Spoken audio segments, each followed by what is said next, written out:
What Africa gives to the world, Europe don't have it, America don't have it, Asia don't have it. As a First Lady, I am not part of a government system. So when I speak on behalf of the people, because I understand what the people are going through. At the end of the day, I'm not being paid salary, and I cannot be fired either. We cannot wait for other people to come and develop us. Every mining company that is in Sierra Leone today is owned by a foreigner. You cannot be coming to our country and take everything that will make us develop, and then you still treat us as inferior people, as if we don't know what we're doing. The sense about us celebrating independence, I don't know why we celebrate independence, because we are not free.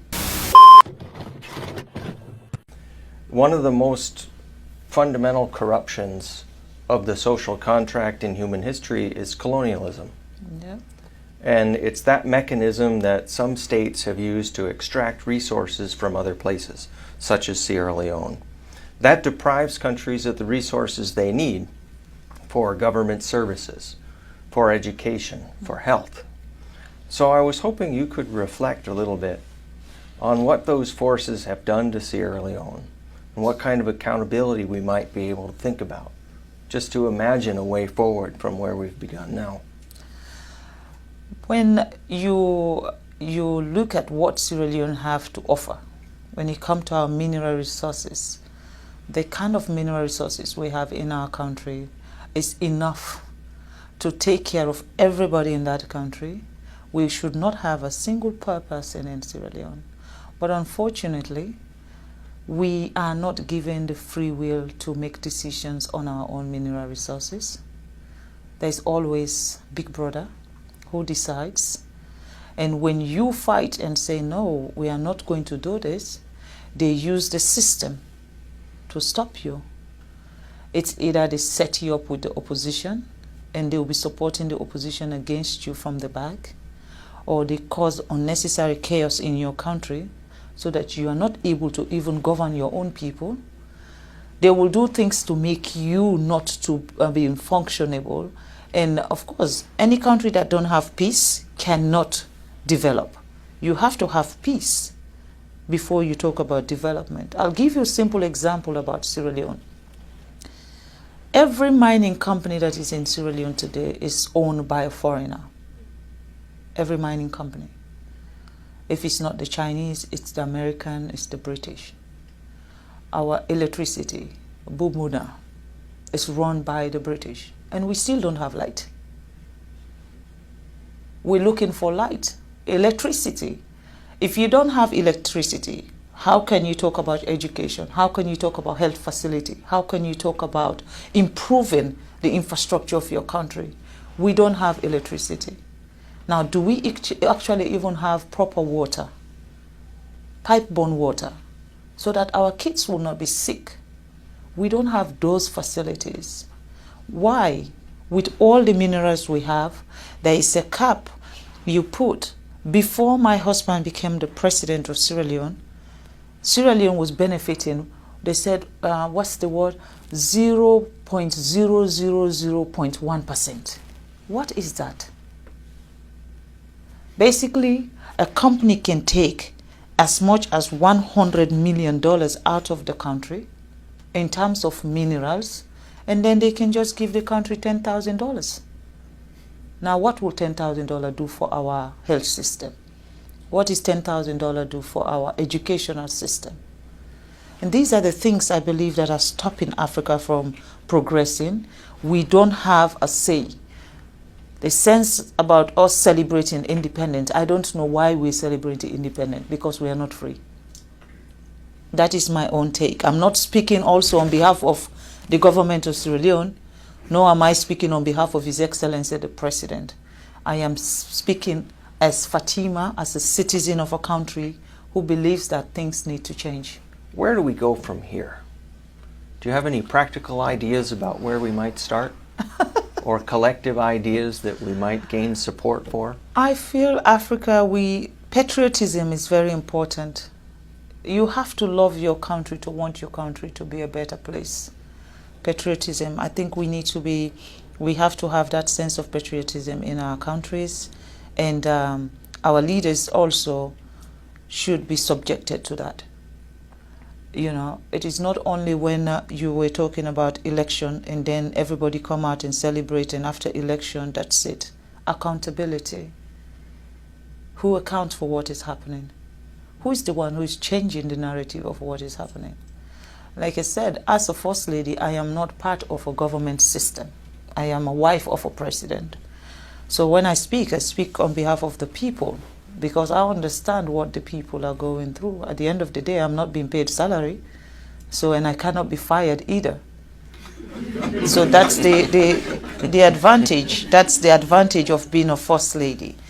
But I believe that for Africa, what is happening in Africa today, it needs to change, and it needs to change now. There is no time like now, because for Sierra Leone, we now have a president who believe that we cannot wait for other people to come and develop us. We cannot wait for another country to come and prescribe how our country should be run or what we need in our country. You know, this divide and rule, if you're close to China, we will not come to your country. If you're close to America, we will not come to your country. I mean, the fight that is between England, Europe, America, China, Russia is not a Sierra Leone fight. That's not our problem. We're fighting for our daily bread. We're looking to have education, just like America. We're looking to have good health facility, just like Europe. We're looking to have governance structure where one single person cannot be the dictator of a nation. That's what we're looking for. And in that process, we're going to be allies to everybody who wants us to grow. But if we now align ourselves with someone, and then this other person now feel offended that, oh, you know, I'm coming from China now. I flew in, I've gone around the world to get to Boston, you know. I went to China and then come here. Before here, I went to England and then flew into America. For me, I'm not restricted where I should go or who I should be talking to.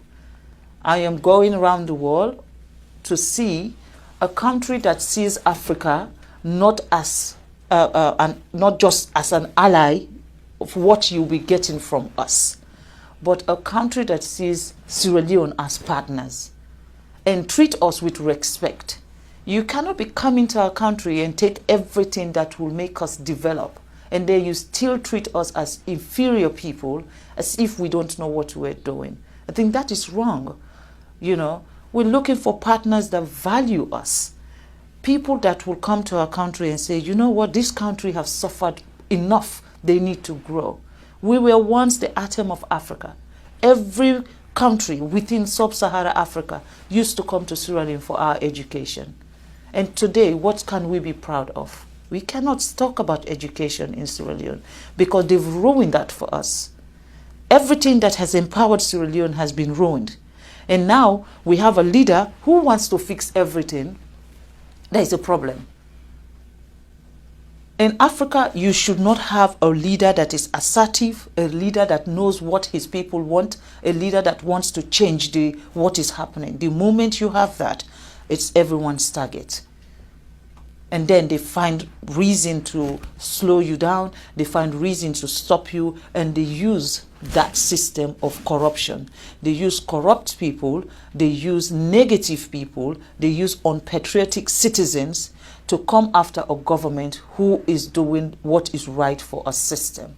I think we need to address those issues. Unfortunately, I don't know I'm very good at name calling, but at the moment, I don't know who I should be screaming at. I think the way you started on working on reform for women and girls is a template that can be followed for many other issues.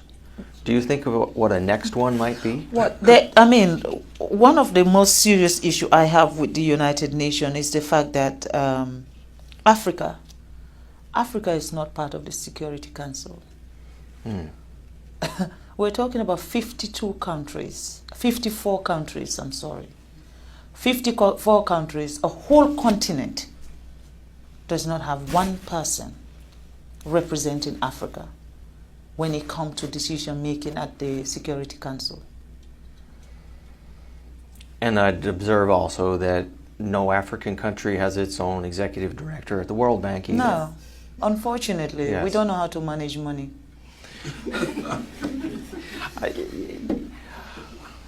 I think I'll have to disagree with you. And what do you want me to say? Because think- if that is the perception since the beginning of, every time an African come forward for something, that they have to be a decision maker for the world, not just Africa. It's just not possible. I understand. So what can I say? There must be Well- a prescription somewhere that says, Africa, you are not good enough.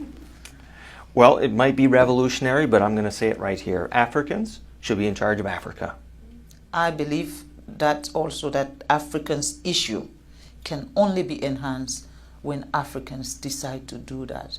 They should not allow another person to give them a prescription of how Africa should look like or what we need in our Africa, because we know what we need in our Africa. No one will know that better than us. And I think the UN should see Africa as partners.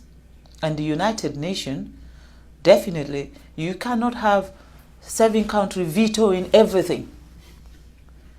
When it comes to Africa issue, it is those 7 countries. Who are the countries that are actually exploiting Africa? They're the ones who have the veto power to make decision on anything that has to do with Africa. So for me, I think that is wrong. And that is one thing the president of Sierra Leone has campaigned for. And this year, Sierra Leone is now a non-permanent member at the United Nations. But yet still, we don't have a veto power. But we're there. At least we are getting closer.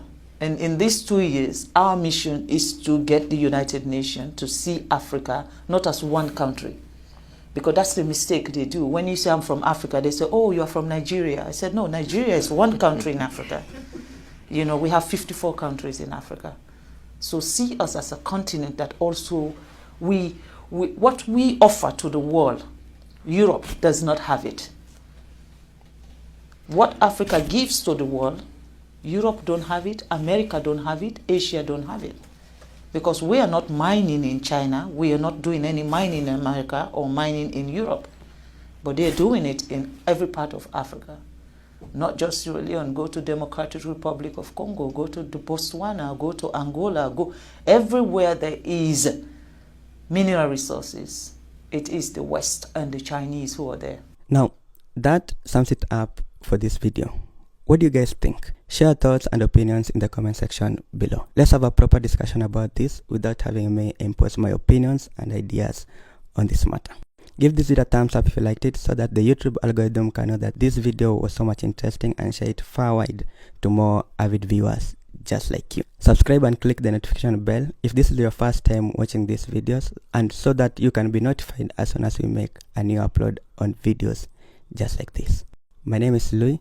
Until next time, peace out.